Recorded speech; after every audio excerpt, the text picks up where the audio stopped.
Are you the type of person nga feeling nimo dili ka pa kontento sa unsay naa nimo? Then kining verse mo'y para sa imo. Nagingon dira sa 1 Thessalonians chapter 5 verse 18, and everything give thanks, for this is the will of God in Christ Jesus concerning you.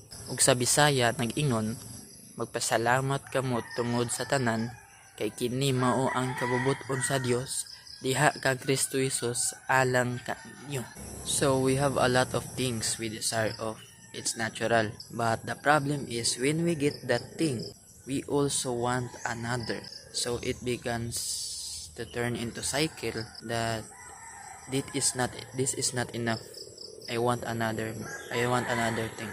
You feel discontentment, you feel empty inside even though you have everything. But God called us to give thanks to what we already have, because in those time we feel peace, gratitude, and contentment of what we already have, sa mayong panlawas, sa mayong pagkaon, sa mayong panimalay, ug sa unsa pang mga butang nga naa kanimo.